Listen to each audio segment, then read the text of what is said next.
Bien, como siempre, le doy la cordial bienvenida a su video semanal. Vamos a analizar hoy día la última parte de nuestra unidad 2 de nuestro curso Teoría de la Responsabilidad. Al respecto, tenemos que hablar, y dejamos como título, además, el tema de todo lo que dice relación con el caso fortuito, la fuerza mayor, ¿verdad? Con el estado de necesidad, con la teoría de la imprevisión o excesiva onerosidad, o sea, y la cláusula de irresponsabilidad y en su caso de responsabilidad atenuada. Entonces, según el plan de la asignatura, ¿no? Con esto damos por terminado la unidad 2. En dos palabras, vamos a hablar sobre todas aquellas circunstancias que alteran o eliminan, ¿no es así?, la responsabilidad del deudor. Siempre, evidentemente, dentro de lo que se denomina la responsabilidad contractual. Bien, partamos entonces. Caso fortuito, tema ya tratado en diferentes sesiones, ha sido un tema bastante relevante. ¿Pero por qué ha sido relevante? Por el hecho de que el caso fortuito, ¿no?, es un elemento que viene a eliminar la responsabilidad del deudor, lisi y llanamente. ¿Por qué?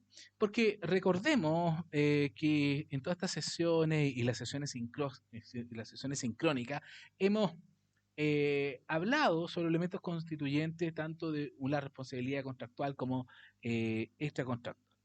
En particular, en la responsabilidad contractual encontramos el retardo imputable al deudor. Al respecto, cabe tener presente que va a ser imputable siempre y cuando no exista caso fortuito fuerza mayor. Porque el caso fortuito fuerza mayor, como veremos, lo que hace es precisamente eliminar la responsabilidad del deudor. Pero también hay otros elementos que vienen a agravar la responsabilidad del deudor. Aparte de este ejemplo, podemos señalar los que agravan, por supuesto, a la luz, por ejemplo, de lo expresamente señalado. Y a propósito de la unicidad del dolo o la visión tripartita del dolo en cuanto a la agravación, ¿cierto? Que se agrava la responsabilidad contractual toda vez que uno de los contratantes actúa con una maquinación fraudulenta, actúa maliciosamente. O sea, nos estamos refiriendo al dolo. Exacto. Nos estamos refiriendo al dolo. Además, cabe tener presente también que cuando nosotros hablamos de la culpa lata o grave, no manejar los negocios ajenos con aquel cuidado y diligencia que los hombres poco prudentes y negligentes piensan un negocio propio, algo así dice el código, es tan negligente su actuar, tan descuidado, que se asimila al dolo. Por lo tanto, la culpa lata podríamos incluirla también como agravante de la responsabilidad del deudor. O sea, tenemos tanto el dolo como la culpa lata. También otras circunstancias que alteran, alivianándola en su caso, es la teoría de la imprevisión o excesiva onerosidad de la prestación. Bueno, y ahí vamos a hablar qué pasa, por ejemplo, con la cláusula penal, ¿no? Esa evaluación anticipada de perjuicio.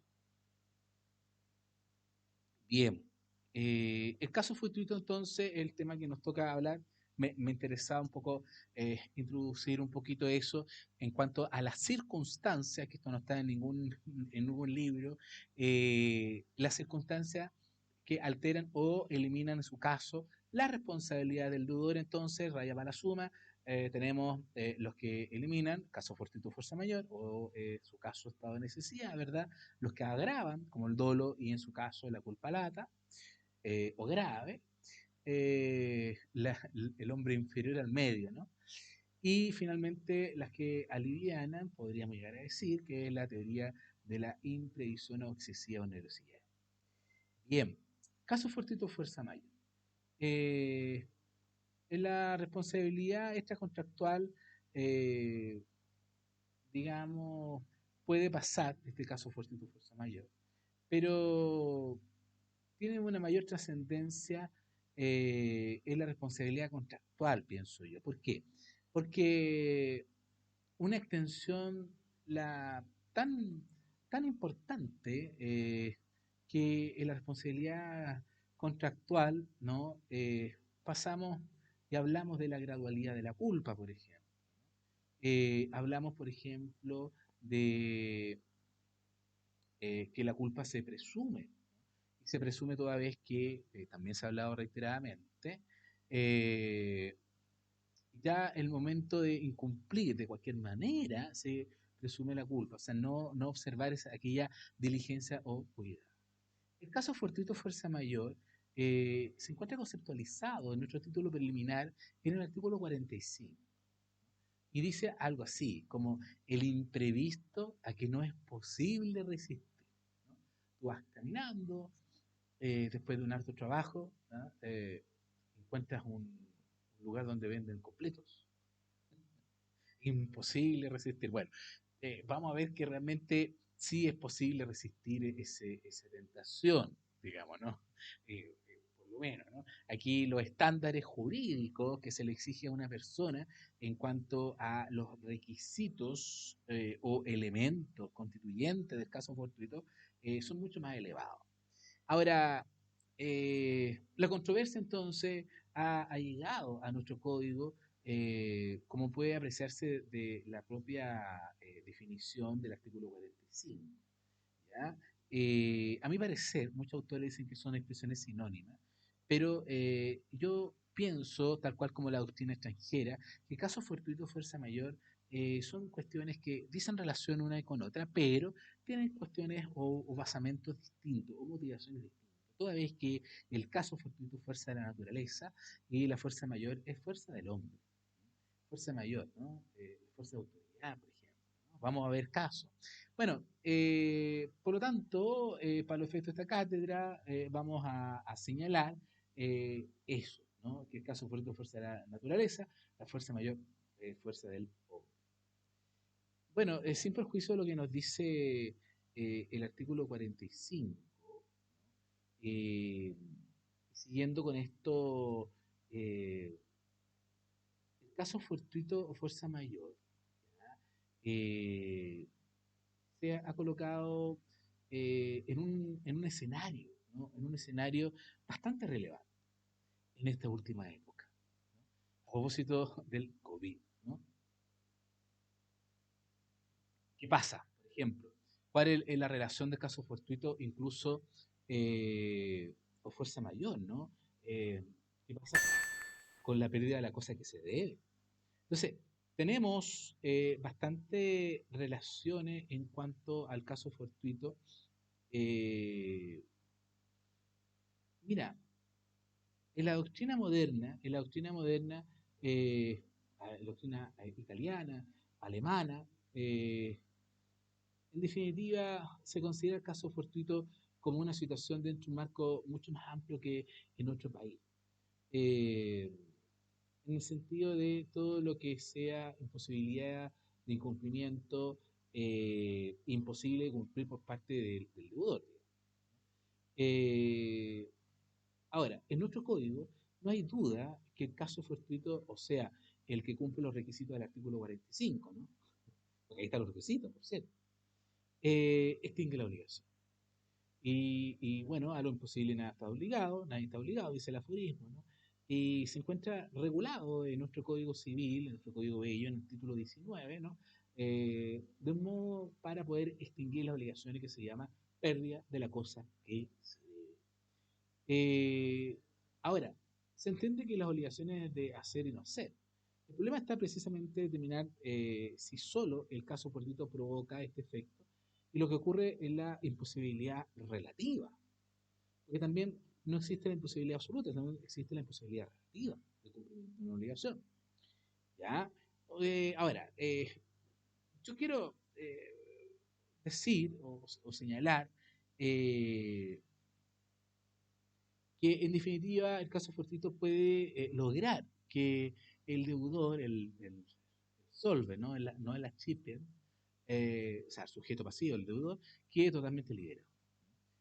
Ahora, como hemos dicho, hay ciertos requisitos o elementos importantes los cuales constituyen el caso fortuito fuerza mayor. Una cosa es que sea un hecho ajeno a las partes, o sea, un hecho extraño a la voluntad de las partes. Un segundo requisito del caso fortuito o elemento es su imprevisibilidad, o sea, que fue imposible de prever. No entiendo. Imprevisibilidad, o sea, no se puede prever. ¿Ya? No sé. Hay cuestiones que efectivamente no se puede prever. Por ejemplo, eh, hay un imprevisto que yo no tuve, o sea, que cualquier persona de sano juicio, observando, eh, observando, ¿no?, la diligencia y el cuidado de un hombre medio, de culpa leve, cualquier persona que se coloque en esta situación no pudo poder prever, ¿no? Entonces, bueno, ahí vamos a ver cómo lo ha reiteradamente ha señalado lo que se entiende como la imprevisibilidad, ¿ya? Eh, Bien. Y eso hace también imposible resistirlo. Imposible resistirlo, ¿no? El has, ¿qué pasa? ¿No? Imposible resistirlo, ¿no? Con mucha hambre. Bueno, sí es posible resistir eso. Por cierto. Ahora, perdón que los distraiga, ¿eh? Pero es para poder llevar a terreno, digamos, esta materia que a veces es tan teórica, pero es importante entender estos tres grandes elementos, entonces, de el caso fortuito. Uno, el hecho extraño a la voluntad de las partes. Dos, su imprevisibilidad. Y tres, la imposibilidad de poder resistir. Eh, Vámonos con un hecho ajeno, ¿no? Ya sabemos, a la luz del latamente mentado 1547, que nos dice, el no es responsable del caso fortuito a menos que, y ahí son casos de excepción, porque te das cuenta, casos de excepción es que sí va a responder por caso fortuito fuerza mayor, que ya también lo hemos comentado, tampoco lo voy a mencionar ahora. Bueno, y tú lo puedes leer de 1547 también. La regla general es que no responde por caso fortuito o caso o fuerza mayor. Ahora, el caso fortuito se ha ocurrido durante la mora, voy a ver de todas maneras, ahí sí igual va a responder por caso fortuito fuerza mayor. Y se actúa dolosamente también. Y si hay una, y si hay una, que el caso fortuito haya sobrevenido por culpa del deudor, también va a responder. O sea, estamos hablando de una situación de riesgo, ¿no? Crear el riesgo, ¿no? Bueno, eso en cuanto a la exteriorización del hecho. Un hecho extraño a la voluntad de las partes. También, segundo elemento, la imprevisibilidad. ¿Qué es la imprevisibilidad? Yo ya te lo adelantaba, que sea imprevisto. Significa que las partes no han podido prever al momento de la contratación eh, que se va a presentar. Hay ciertas circunstancias que uno puede prever. ¿Ah? Eh, por ejemplo, no sé, pues si yo estoy en una zona del sur, puedo prever que va a llover y puedo prever entonces que tengo que cubrir la mercadería, digamos, ¿no? Que voy transportando para que no se eche a perder, por ejemplo. Es muy distinto esa misma situación en zonas del norte, pensar que va a llover. ¿Ah? No siendo la época, no sé si si te imaginas, ¿no? Entonces ahí ya, eso, la lluvia puede ser imprevista en un lado, pero en el otro lado va a ser imprevista en el norte, por ejemplo, pero en el sur es totalmente previsto, digamos, y por lo tanto eso no es un imprevisto, ¿ya? Eh, Ahora, Aclarado eso, me acordé del caso de unos árabes que hicieron bombardear unas nubes, ¿no? Empezó a llover ahí fuerte, ¿no? Y se le pasó un poco la mano. Eh, Eso fue... ya se me olvidó ya, pero bueno, no importa. Eh, Imposible de poder resistir entonces, ¿no? Que sea un imprevisto. Ahora, debe ser absoluto, ¿no? Ahora, te quiero comentar lo siguiente. La imposibilidad relativa, o sea, la dificultad de cumplimiento a una mayor onerosidad que la prevista en la propia obligación, no constituye caso fortuito. Así las cosas, por ejemplo, la huelga eh, de los buses Turbus, por ejemplo, estoy inventando, y no estoy haciendo publicidad a la marca, por cierto. Eh, la huelga a los Turbus Tres Palitos Limitada, ya voy a cambiar el nombre, no impide cumplir la obligación de, por ejemplo, de entrega de mercadería, si yo, la empresa puede colocar otros buses para el cumplimiento de la obligación, por ejemplo. Eh, por lo tanto, si la imposibilidad es parcial, el deudor no será responsable en la parte que el cumplimiento se ha hecho imposible y deberá cumplir el resto, ¿no? Proporcionalmente. También tenemos una imposibilidad transitoria, en la cual la obligación no se extingue. Por ejemplo, tú vas con la mercadería en tu camión y de repente hay un atraso en la aduana, pero un atraso en la aduana de 2 o 3 horas, que evidentemente no se extingue la obligación y yo pienso que incluso es un imprevisto que sí se puede prever y que sí se tendría que tratar en el acto de contrato en el evento de un mayor plazo de poder entregar las mercaderías.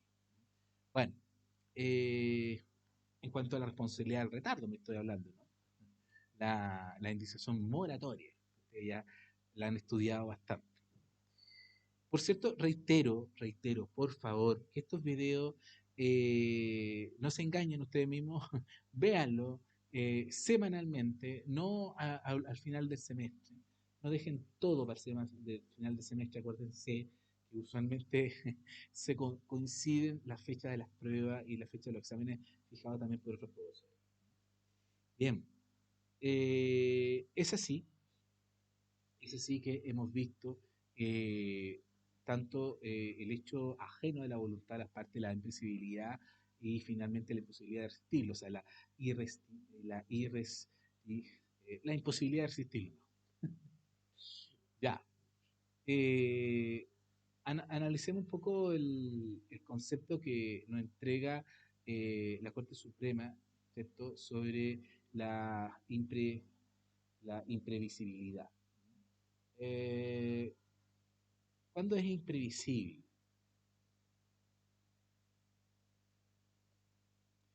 La Corte Suprema ha señalado que es imprevisible en diferentes sentencias cuando no hay razón especial para creer en su realización y ni el agente ni la persona, ni persona alguna colocada en sus mismas circunstancias habría podido evitar sus consecuencias.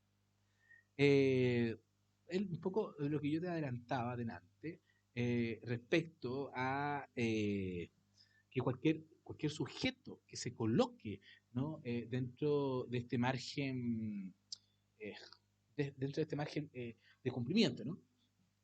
Bien. Ok, sigamos. Tenemos también algunos casos fortuitos, los anoté acá. Tenemos, por ejemplo, actos de autoridad, por ejemplo, el decreto judicial que decreta el embargo. No te voy a decir lo que es el embargo, ¿no? Puesto que es materia que ya se te ha pasado, pero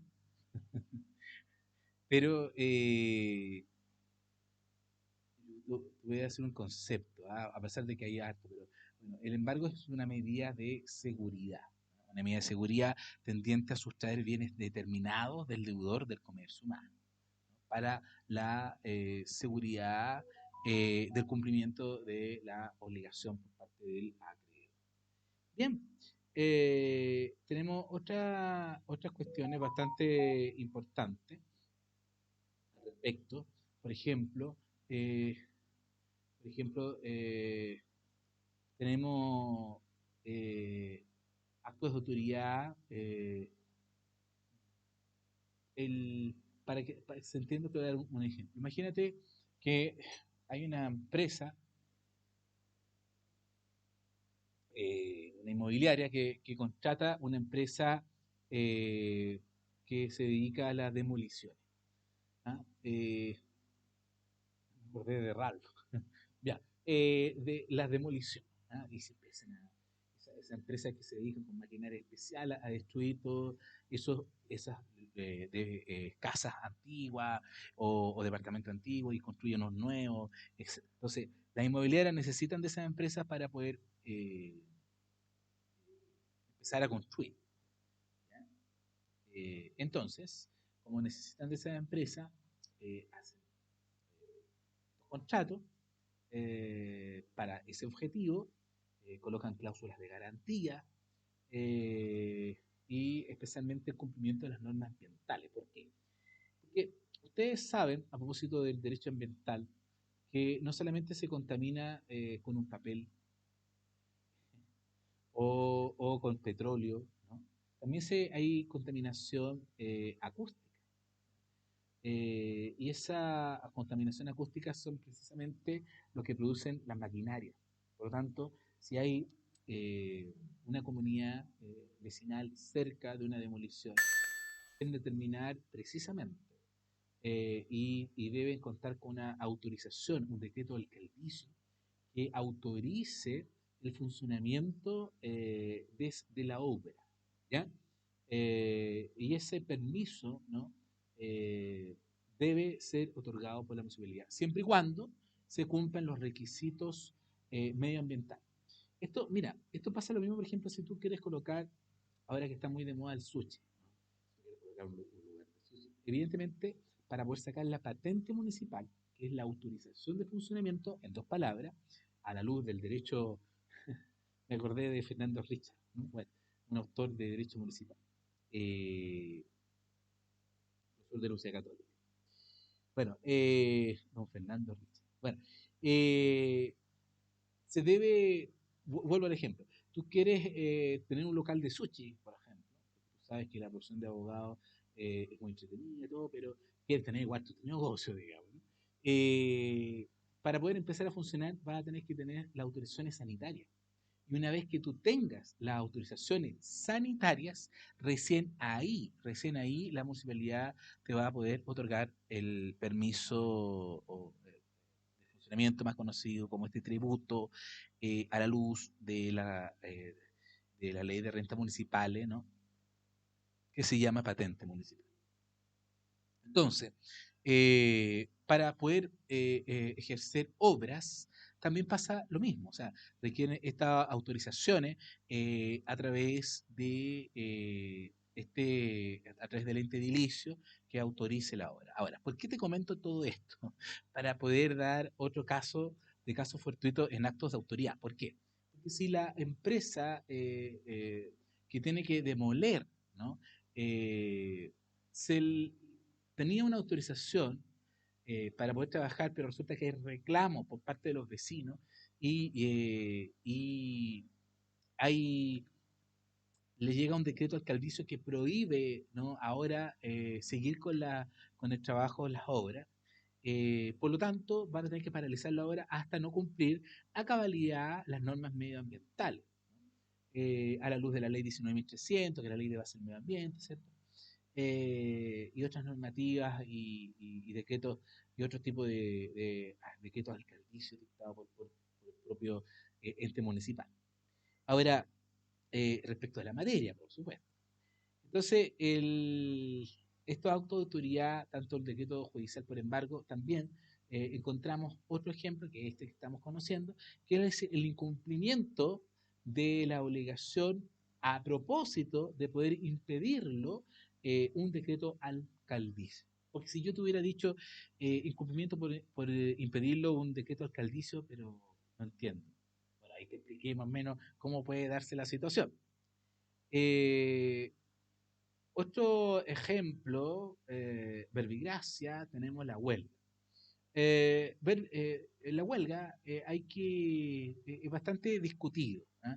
A mi parecer, la huelga, para que sea un caso fortuito de funcionamiento, por ejemplo, hay unas obligaciones contratadas de mantención de vehículos, ¿cierto? De mantención de vehículos y llega los funcionarios de, no sé, po, de la marca eh, Corazón Valiente de auto y llegan la mantención de estos 100 vehículos, pero justo los trabajadores empiezan una huelga que es de carácter ilegal, ¿ya? No legal. ¿Ya? Y si es de carácter ilegal, o sea, tiene las características de ser intempestiva, ¿cierto? Eh, Tiene la característica de ser intempestiva, eh, evidentemente tenemos que tener presente que va a ser un caso fortuito o fuerza mayor, no así la huelga legal. Otro podríamos llegar a ser de cumplimiento y que, en dos palabras, es así que con este tipo de juicio quedan sin deuda el deudor. O sea, incluso se extingue la obligación, a pesar de que haya existido en un inicio la deuda. Hablo yo el juicio concursal. Ahora, otra cosa importante, ¿no? A propósito del caso fortuito, fuerza de la naturaleza, encontramos lo que se denomina eh, braveza. O sea, que el mar está bravo, ¿ah? La braveza, ¿no? Del mar. Claro, porque puede suceder que una mercadería que tenga que llegar, no sé, a Valparaíso con containers provenientes de China, no puedan, tiene un nombre, ¿no? Cuando ese barco llega al puerto, tiene un nombre, ¿no? Pero no me acuerdo, pero no pueden llegar. ¿Por qué? Porque por la braveza del mar. El mar está bravío, o sea, bravo, ¿no? Y habrá que esperar. Y por lo tanto, ahí nosotros encontramos, ¿no? Otro caso de caso fortuito, porque evidentemente va a haber un atraso en la entrega, produciéndose entonces uno de los requisitos establecidos, o una de las situaciones mejor establecidas a la luz del artículo 1556 de nuestro Código Civil, en que el acreedor se encuentra en perjuicio, que es la tardanza de la obligación. ¿Ya? Lo cual podría llegar a ser temporal. Eso en cuanto al análisis el caso fortuito o fuerza mayor. Solamente señalar en cuanto al caso fortuito, lo que debemos tener presente es la extinción de la obligación por imposibilidad en el cumplimiento y libera, por tanto, al deudor sin ningún tipo de responsabilidad. ¿Ya? Eh, Además, debe considerarse que los contratos bilaterales, el efecto liberatorio del caso fortuito en la prestación de una de las partes plantea el problema determinado que ocurre con la contraparte. ¿Ah? O sea, que no se ha hecho imposible. ¿Ah? Y ahí hay que analizarlo a la luz de la teoría de los riesgos más adelante. Bien,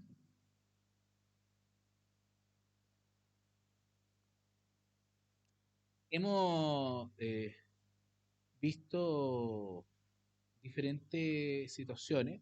Ahora yo quiero volver a insistir en una cuestión bastante importante, que la máxima es que el deudor no responde por caso fortuito o fuerza mayor. Y a pesar de que exista caso fortuito o fuerza mayor, la excepción es que se encuentre constituido en mora, que va a responder igual al caso fortuito o fuerza mayor.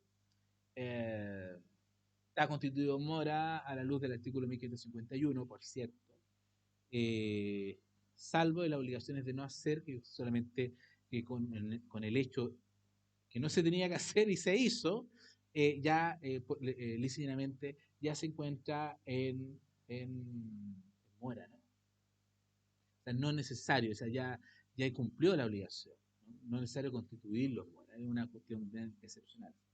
Pero bueno, la primera situación entonces que esté constituido en mora o que haya sobrevenido por culpa de él, a propósito de la situación de riesgo, ¿no? Y además, el actuar doloso del deudor también hace que también va a responder por caso fortuito o fuerza mayor. Cabe preguntarnos si es posible que, que los sujetos contratantes hayan convenido que el deudor efectivamente responda por caso fortuito.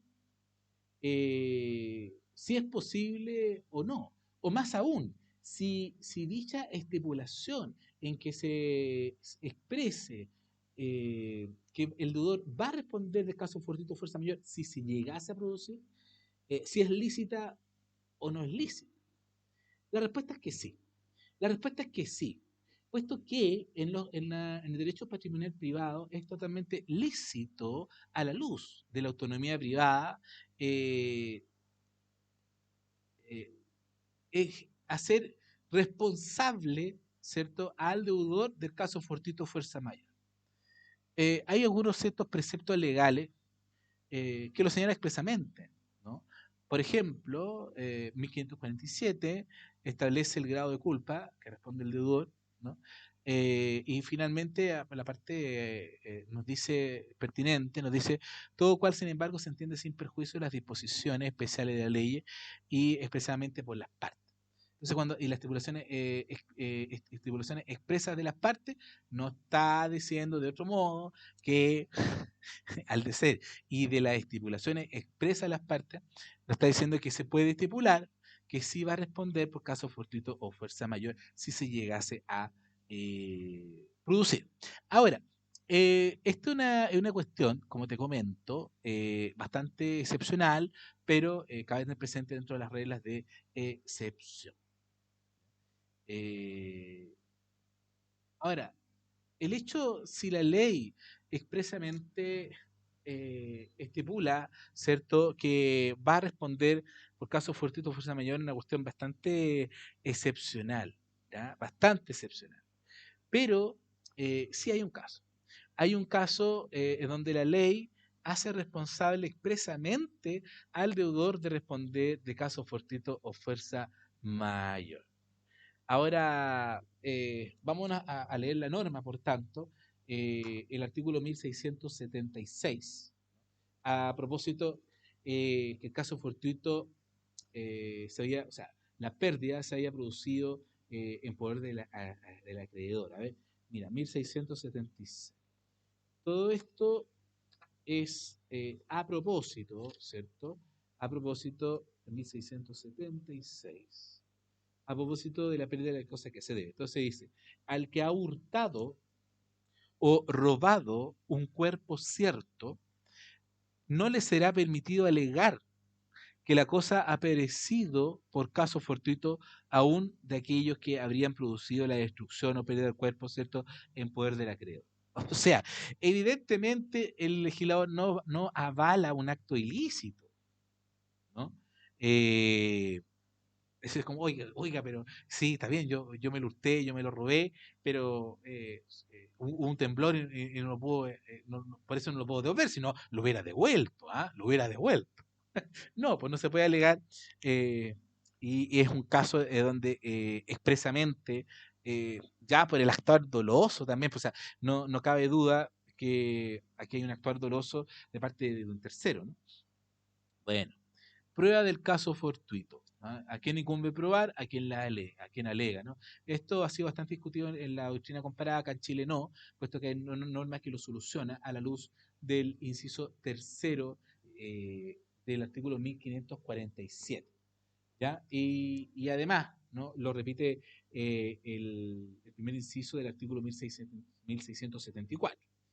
El 1547, latamente mencionado, porque ahí están las reglas de la gradualidad de la culpa, y ahí está además que nos dice expresamente que el deudor no es responsable por caso fortuito. En el inciso tercero dice la prueba de diligencia, cuidado, incumbe al que debió emplearlo. La prueba del caso fortuito al que lo alega. Eh, ahora, Ahora, es interesante, ¿no? Que sigue la regla general a la luz del artículo 1698. ¿No? Tema que ya habíamos hablado a propósito de la prueba de las obligaciones de medio. ¿Te acuerdas del médico, de todo eso del video semanal anterior? Bien. Eh, por excepción, también en materia de seguro, por ejemplo, el caso fortuito por un siniestro, siendo el asegurador quien deberá probar lo contrario. Eso. Ya, bien. Vámonos entonces al estado de necesidad. ¿Qué es el estado de necesidad? Poco tratado en materia de derecho civil. ¿Ah? Eh, En materia contractual significaría que el deudor deja de cumplir para evitar otro mal mayor. ¿Ah? No puede confundirse con el caso fortuito, por cierto, porque no implica una imposibilidad absoluta que requiere el caso fortuito a la luz de los requisitos que establece el artículo 45 y que ya hemos hablado en el presente video, sino que, sino que a ver, no se puede confundir, ¿no? Por el tema de la imposibilidad absoluta. Sino es un sacrificio para el deudor. Este pudo cumplir, pero a costa de un daño bastante grave para él, lo que se relaciona con la institución de la teoría de la imprevisión. ¿Ya? Ahora, eh, el estado de necesidad no puede asimilarse al caso fortuito o a una ausencia de culpa. No es posible considerarlo como liberatorio para el deudor, ya que no hay disposición alguna que pueda eh, señalarse, ¿no? Sin perjuicio de lo cual, nosotros encontramos el artículo 2178, número 3, a propósito del comodato, ¿ah? O préstamo de uso, que hace responsable al comodatario aún del caso fortuito cuando en la alternativa de salvar un accidente de la cosa prestada, ¿no? O una suya propia, prefiere deliberadamente la suya. La disposición es excepcional, ¿ah? Dado que el comodato, el deudor responde de culpa levísima, que es una de las mayores formas de responder en nuestro derecho por culpa levísima, ¿no? Todo lo contrario, ¿no? Y ustedes se acuerdan perfectamente porque se responde por culpa levísima. Cabe recordar, porque se le exige el hombre superior medio como un Superman, ¿no?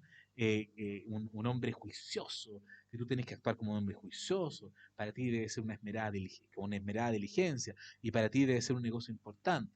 Por lo tanto, el grado de exigibilidad y aparte la conducta a observar es mucho mayor. Y como la conducta a observar es bastante exigente, al más mínimo detalle vas a responder. Es por eso que por culpa levísima se responde por más, por cierto. Bueno, eh, pero en los demás casos, esto es una excepción, el 2178 a propósito del comodato, pero en los demás contratos parece preferirse con la conclusión que hemos arribado, que la necesidad sí, el estado de necesidad sí constituye caso fortuito y el deudor no responde, pero si no se encuadra en la fuerza mayor, no lo libera. Ya, vámonos con otra circunstancia que va a alterar la responsabilidad del deudor, que nos toca ver ahora, ¿no? Ya, para terminar, la responsabilidad del hecho ajeno, ¿no? En el cumplimiento del hecho o culpa de un tercero, ¿no? Por regla general, la intervención del tercero es para el deudor un caso fortuito. Se reúnen los requisitos propios de la imprevisibilidad o irresistibilidad que hemos comentado. Por ello, que el artículo 1677 eh, que nos da un caso de acción oblicua, donde establece que el acreedor puede exigir que el deudor le ceda los derechos y acciones que tenga contra el lector. Lo mismo dispone el artículo 1590, parte final, inciso final, a propósito de lo anterior. Eh, Mira, para algunos,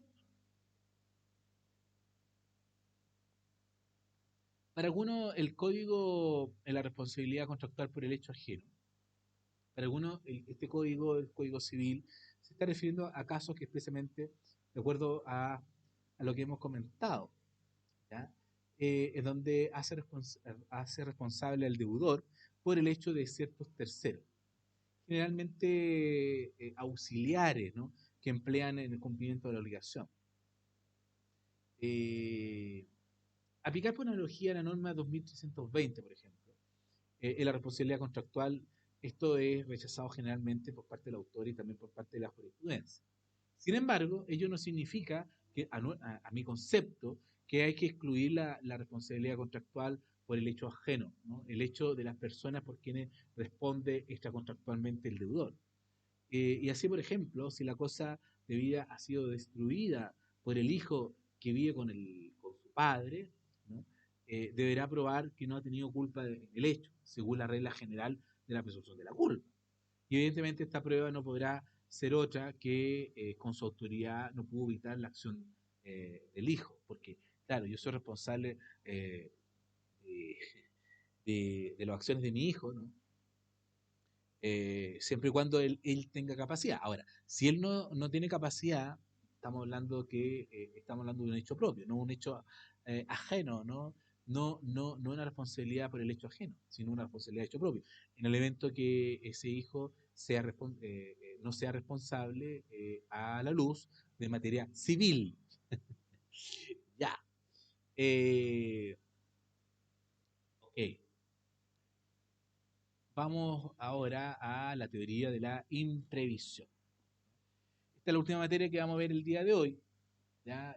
Con esto vamos a dar por terminada la unidad 2 y en el próximo video vamos a hablar y vamos a partir sobre la unidad 3. La unidad 3, ¿cierto?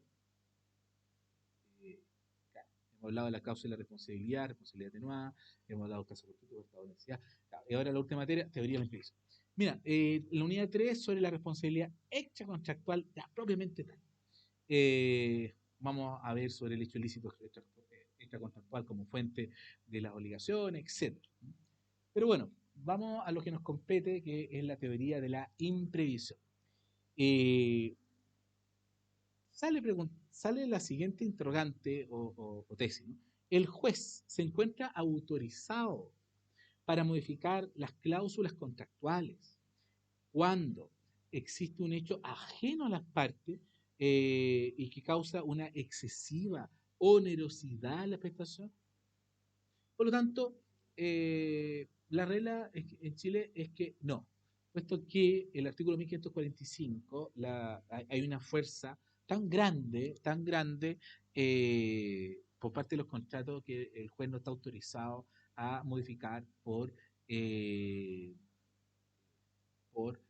esta excesiva onerosidad, por esta famosa teoría de la imprevisión.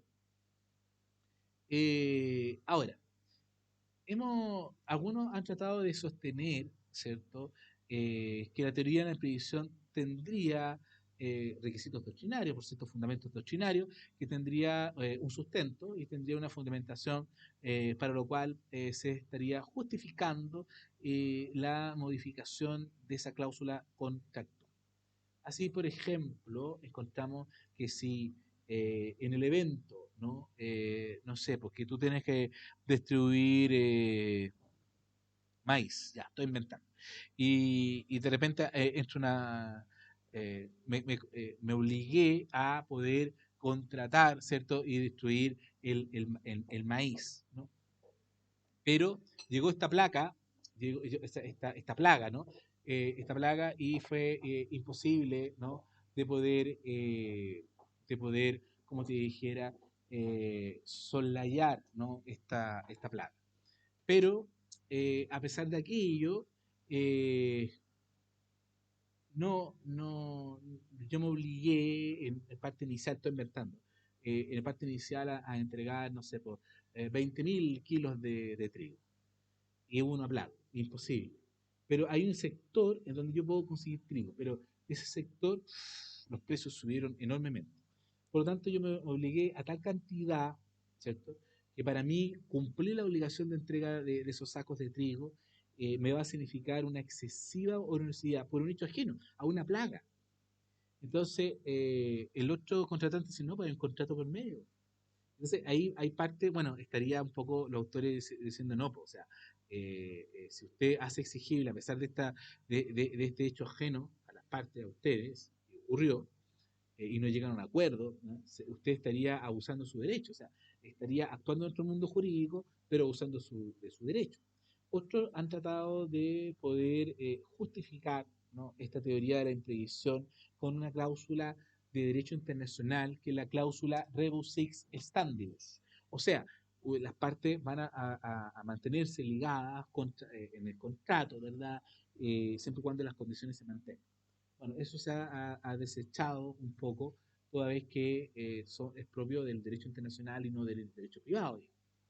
Eh, Otra cosa eh, es que,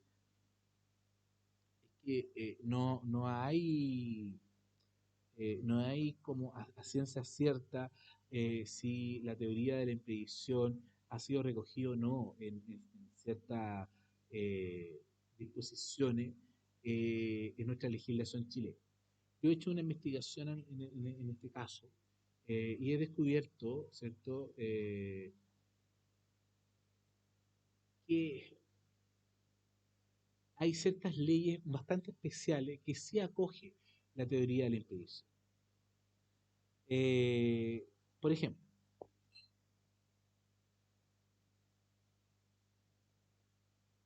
el artículo 332, a propósito de los alimentos, que dice,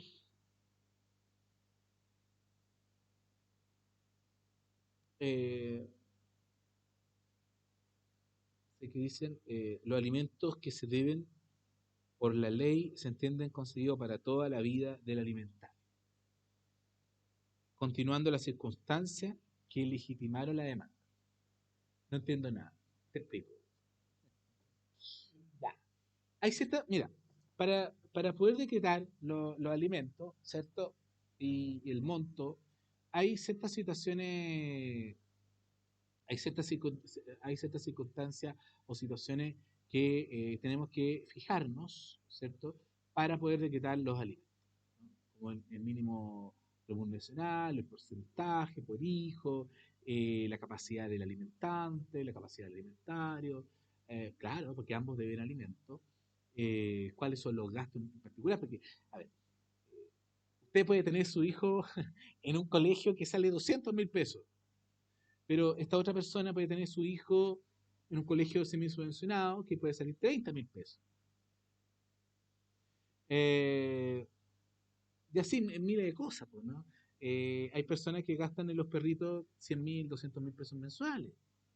No estoy diciendo que no sean seres sintientes, etcétera, pero yo solamente estoy viendo realidades sociales distintas, ¿ya? Por lo tanto, los alimentos que se pueden que se puede estipular, por ejemplo, eh, no sé, po, eh, que se puede estipular para un caso distinto a otro.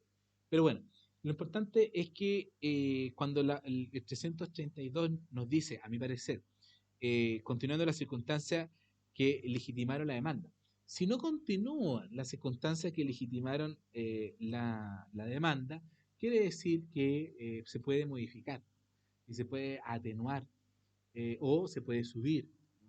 Es por eso que es típico ejemplo cuando tú estudias la cosa juzgada formal y material. ¿Te acuerdas de eso, no? Que la cosa juzgada material, ¿no? Acordémonos, a ver, por favor, la cosa juzgada es un efecto que produce la sentencia definitiva interlocutoria, ¿ya? Que la cosa juzgada ha sido definido por nuestra excelentísima Corte Suprema como eh, como el efecto de verdad inamovible e indiscutible que produce la sentencia definitiva e interlocutoria, que una vez estando firme como ejecutoriada, producen acción y excepción de cosa juzgada, ¿no? Más o menos así dice. Entonces, eh, esta cosa juzgada se clasifica en cosa juzgada formal y material. La material es que no se puede modificar, la formal sí. Por ejemplo, cuando tú pides aumento en el monto de los alimentos. Y todo esto puede suceder en otro tipo de sentencias también, ¿ya? O en todo tipo de sentencia interlocutoria. Eh, ahora, dentro de todo, ¿cierto? Dentro de todo lo que estamos conversando, analizando, ¿no? Que a mi parecer sí podría llegar a considerarse para modificar esta materia de alimentos. Hay otra disposición que también quise destacar. Hay otra disposición que también quise destacar, que es el artículo 1469.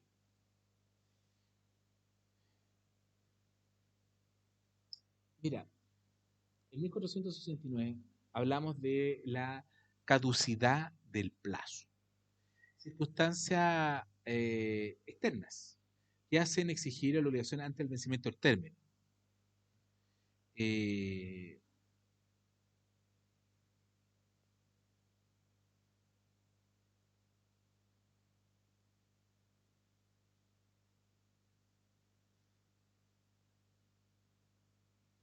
incluso incluso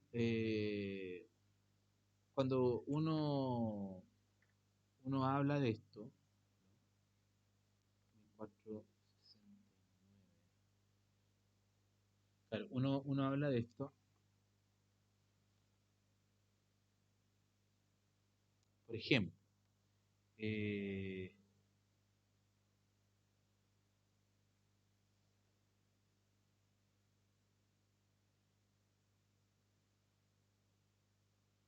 bueno, hablando un poquito sobre la caducidad del plazo. Y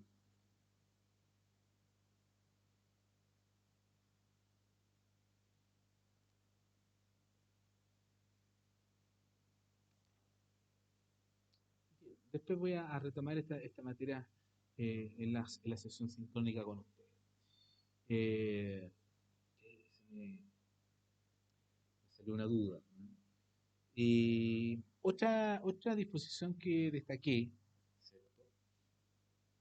Respecto a excepcionalmente el legislador estaría aprobando, ¿no? O dando a la luz esta teoría de la inscripción, que evidentemente por regla general no está aceptada en Chile por el 1545, el contrato de ley para las partes, habíamos señalado.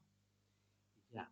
A propósito del comodato, en 2180, el comodatario es obligado a restituir la cosa prestada en el tiempo convenido. O a falta de convención después del uso que ha sido prestado. O sea, si yo te presto el secador de pelo para que le seques el pelo a tu hija de 8 o 10 años, ¿no? O de 5 años, como tú quieras, y tú ocupas el secador para el asado, ya no importa. Sí importa en todo caso, ¿eh? Pero bueno, ya una vez secado el pelo, ya mañana se lo devuelvo al vecino. No, pues hay que devolverle al tiro.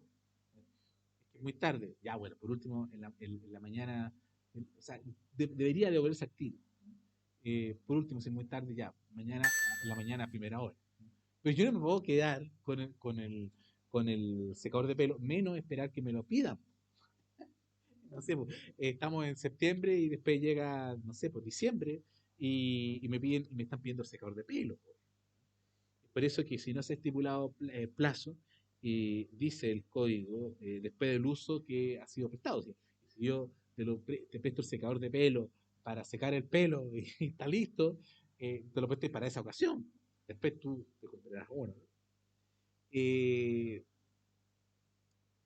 ahora, ¿qué pasa? El legislador autoriza.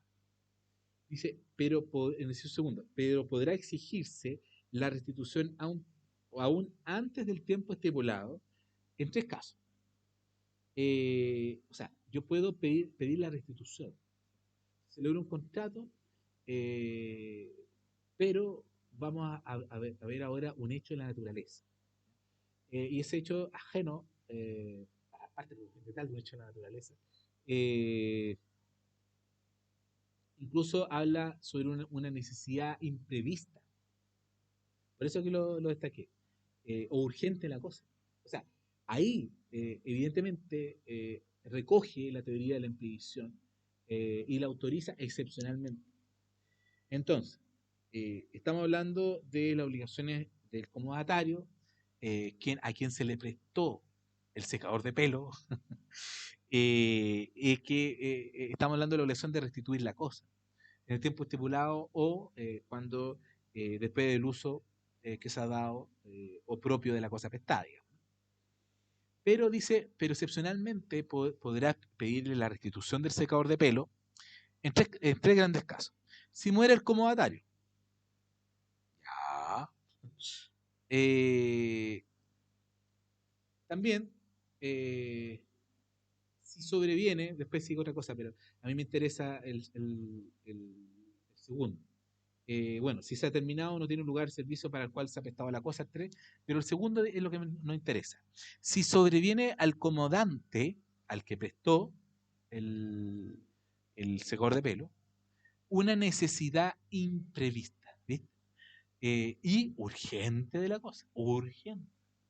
Entonces, aquí encontramos otro ejemplo en donde el legislador sí recoge la teoría de la imprevisión. Y hay también otro artículo que destaqué a propósito de la teoría contractual, que habla sobre el depósito. Y el depósito dice, también con ejemplo de que el depositario puede anticipar la entrega cuando peligre el depósito en su poder o le vaya a causar algún tipo de perjuicio. Eh, y eso es algún imprevisto que pueda haberse ocurrido. ¿Ah? Dice, la obligación de guardar la cosa dura hasta que el depositante la pida. Pero el depositario podrá exigir que el depositante disponga de ella cuando se cumpla el término estipulado por la duración del depósito. O cuando, aún sin cumplirse el término, peligre el depósito en su poder o le cause perjuicio. Por tanto, esta parte, ¿no? A mí me hace pensar que evidentemente hubo un peligro y ese peligro puede ser de un hecho ajeno. Finalmente, para no aburrirlos más, existe otra disposición respecto a la fianza, por cierto, el artículo 2348, que el legislador sí estaría, a mi parecer, aceptando la teoría de la imprevisión. Es una cuestión muy excepcional, digamos, ¿no? Muy excepcional.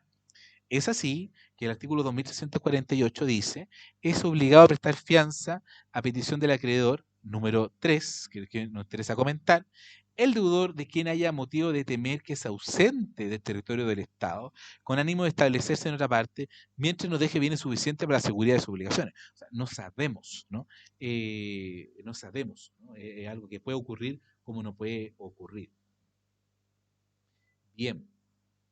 Encontramos entonces eh, de carácter general no se acepta a la luz del artículo 1545. Bien, igual vamos a ver ciertas disposiciones que tratan de poder señalar, ¿no? Que la regla general es la fuerza obligatoria por parte de los contratantes. Y esa es la regla general, por cierto. Eh,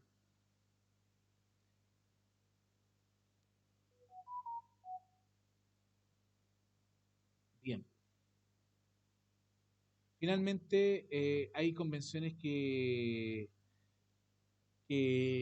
nos dicen excepcionalmente, ok, que nos dicen excepcionalmente que efectivamente va a arreglar esta regla general de la fuerza obligatoria de los contratos, en 1560 habíamos señalado, y por lo tanto, como conclusión, y ya terminando el video, podemos señalar que está claro que la teoría de la imprevisión no puede aceptarse como orden general, pero sí cabe preguntarse si conviene su introducción a nuestro cuerpo normativo A propósito, por ejemplo, del COVID o ciertas situaciones ya de efectivamente excesivamente onerosas por cumplimiento de un contrato. Eh, pero bueno, a mi parecer tendría que modificarse la legislación, pero dando requisitos totalmente establecidos, ¿ah? Y que efectivamente se pueda concluir que hay una excesiva onerosidad, porque si no, podemos señalar que hay deudores inescrupulosos y podríamos también utilizar una ley para